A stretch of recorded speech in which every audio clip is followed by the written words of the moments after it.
Good morning friends, सबको जय मसीह की सलाम। कैसे हैं आप सब? मैं आशा करता हूं कि प्रभु के प्रेम में अच्छे होंगे, आनंदित होंगे। मेरा नाम है रिंकू छत्रिया और स्वागत करता हूं आज की सुबह में परमेश्वर की वचन से। तो आज का विषय होगा कि विश्वास क्या है और विश्वास कहां से आता है और विश्वास किसे हम करते हैं और प्रतिदिन कैसे विश्वास में प्रभु के साथ आगे बढ़ेंगे, वो सारी बातों को आज हम जानने वाले हैं। तो आइए मेरे साथ निकाल लीजिए इब्रानियों के पत्री उसका 11 अध्याय उसका 6 वचन को हम यहाँ इस प्रकार से लिखा हुआ पाते हैं। और विश्वास बिना उसे प्रसन्न करना और होना है, क्योंकि परमेश्वर के पास आने वालों को विश्वास करना चाहिए कि वो है और अपने खोजने वालों को प्रतिफल देता है। तो हम यहाँ देखते हैं कि विश्वास हम किसे करते हैं।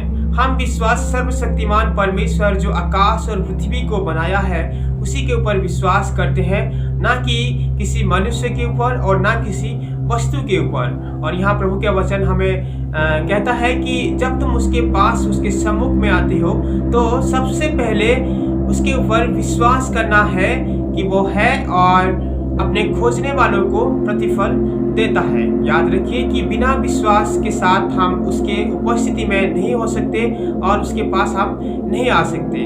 हमें सबसे पहले विश्वास करना चाहिए कि वो है और अपने खोजने वालों को प्रतिफल देता है। जब हम उसके उपस्थिति में आते हैं, जब हम उसको खोजते हैं, तो हमारे जो परिश्रम है वो कभी व्यर्थ नहीं होता है, वो हमें प्रतिफल जरूर देता है। जिस प्रकार से यूहन्ना रचित सुसमाचार उसकी 1 अध्याय उसका 12 वचन में हम देखते हैं, वहाँ इस प्रकार से लिखा गया है कि जितनों ने उसे ग्रहण किया है उन सबको परमेश्वर की संतान होने का अधिकार दिया है, अर्थात उन्हीं के ऊपर जो उसके नाम से विश्वास करते हैं। न केवल परमेश्वर हमें प्रतिफल देता है, अनुग्रह आशीष करता है, बल्कि उसने हमें अपना संतान होने का अधिकार देता है।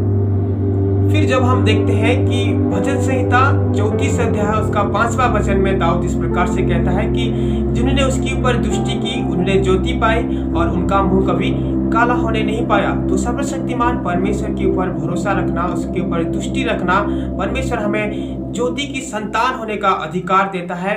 वो हमारे सारे दुखों कष्टों को दूर करता है जब हम उसके सम्मुख में आते हैं, विश्वास के साथ, शुद्ध मन से, शुद्ध विवेक से, ढूंढते हुए, खोजते हुए, अपने मन को खाली करते हुए उसके पास जब हम आते हैं, वो सारे अनुग्रह को हमें देता है। तो विश्वास कहाँ से आता है?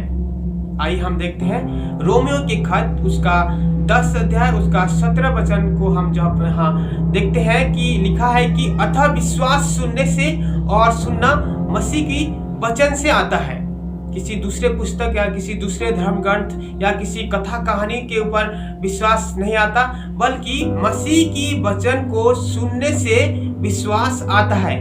जब हम परमेश्वर की वचन को उत्पत्ति से लेकर प्रकाशित वाक्य तक पढ़ते हैं, मनन करते हैं, उसका अध्ययन करते हैं, तो विश्वास हमें वही वचन से ही आता है। जब हम यहाँ देखते हैं तीसरी बात, विश्वास क्या है? आइए हम देखते हैं इसी की इब्रानियों की पत्री 11 अध्याय उसका 1 वचन को हम यहाँ देखते हैं कि अब विश्वास आशा की हुई वस्तु का निश्चय और अनदेखी वस्तुओं का प्रमाण है। विश्वास अनदेखी वस्तुओं का प्रमाण है। हम प्रभु यीशु मसीह को नहीं देखे, ना हम पौलुस को देखे हैं और ना हम पतरस को देखे हैं, लेकिन हम परमेश्वर की वचन से जब हम उनको पढ़ते हैं, उनके विषय में पढ़ते हैं, प्रभु यीशु मसीह के बारे में पढ़ते हैं, तो हमें विश्वास आता है। यूहन्ना रचित सुसमाचार उसका 20 अध्याय में जब प्रभु यीशु मसीह का पुनरुत्थान होता है, प्रभु यीशु मसीह अपनी मृत्यु से जी उठते हैं, तो अपने चेलों को दिखाई देते हैं और उनके बीच में थोमा नामक एक चेला, एक शिष्य जो है वो नहीं था। और जब वो बाद में आता है तो बाकी चेले उनको कहते हैं कि हमने प्रभु को देखे हैं। तब वो कभी विश्वास नहीं किया। जब तक वो सारे निशानियों को ना देखूं, जब तक मैं अपनी आंखों से प्रभु को ना देखूं, तो मैं कदापि विश्वास नहीं करूंगा।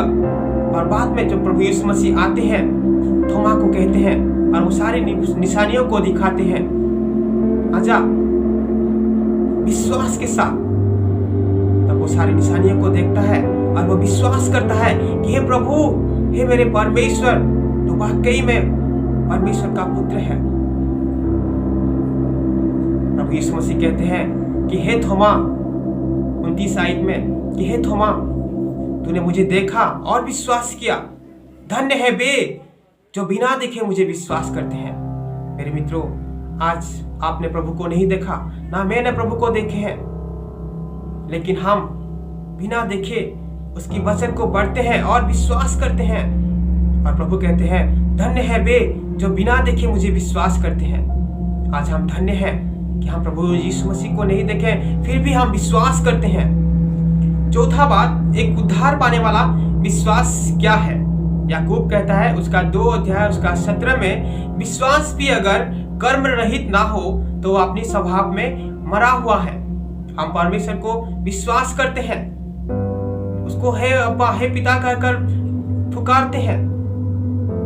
अगर परमेश्वर की सारी आज्ञाओं को अगर हम नहीं मानते तो याकूब कहता है कि तुम्हारा विश्वास करना व्यर्थ है। जब हम देखते हैं विश्वास का जो मूल पिता जो हम कहते हैं अब्राहम, जो परमेश्वर की सबसे बड़ा दास, उसको जब परमेश्वर ने बुलाया उत्पत्ति 12 अध्याय में, उसे कहा कि हे अब्राहम, अपनी जाति कुटुंब को छोड़ के उस देश को चला जा जो मैं तुझे दिखाऊंगा। परमेश्वर ने उस देश को नहीं दिखाया था, लेकिन अब्राहम जो है वो विश्वास किया और सब कुछ छोड़ छाड़ कर अपनी घराने समेत उस जगह को वो चल पड़ा। वो सोच सकता था कि मैं कहाँ जाऊंगा, कैसे जाऊंगा, वहां पे कैसे कैसे लोग होंगे और वो जगह कैसा होगा, वो कुछ भी नहीं सोचा। आज अगर हम देखते हैं कि एक जगह को जाने के लिए, एक जगह पे हम शिफ्ट होने के लिए हम कितना फैसिलिटीज को खोजते हैं, वो जगह कैसा होगा, क्या खाएंगे, क्या पिएंगे, और एक नया जगह में कैसे कैसे लोग रहेंगे, वो सारी बातों को हम सोचते हैं। लेकिन उसने वो सारी बातों को नहीं सोचा। उसने परमेश्वर के ऊपर विश्वास किया और अपनी विश्वास को कर्म में बदलाया और वो जगह को किया, और परमेश्वर ने उसे अनुग्रह किया, आशीषों से परिपूर्ण किया। तो मेरे मित्रों, विश्वास अगर कर्म रहित ना हो तो अपनी स्वभाव में मरा हुआ है। याद रखिए, इतने बातें हम कहें कि परमेश्वर की सम्मुख में आने के लिए हमें विश्वास करना चाहिए, और विश्वास हमें परमेश्वर की वचन से आता है। और विश्वास जो है वो अनदेखी वस्तुओं का प्रमाण है। और विश्वास अगर हम कर्म रहित ना करें तो अपनी स्वभाव में मरा हुआ है।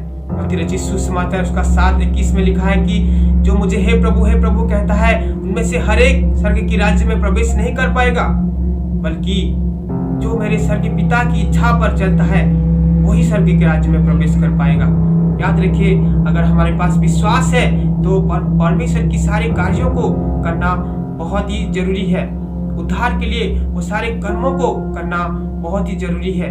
हमें मन फिराना होगा, अंगीकार करना होगा, पानी में जाकर बपतिस्मा लेना होगा और विश्वासियों की संगति में प्रभु भोज लेना होगा और परमेश्वर की वो सारी आज्ञाओं को मानना होगा। तब जाकर हमें उद्धार मिलता है और तब जाकर हम परमेश्वर की आज्ञाकारी एक सेवक होते हैं। तो आशा करता हूँ कि प्रभु इस वचन के द्वारा हम सबको आशीषित किए हैं। अधिक जानकारी के लिए नीचे मेरा नंबर है, मुझे कॉल कर सकते हैं और प्रार्थना का रिक्वेस्ट जरूर भेज सकते हैं।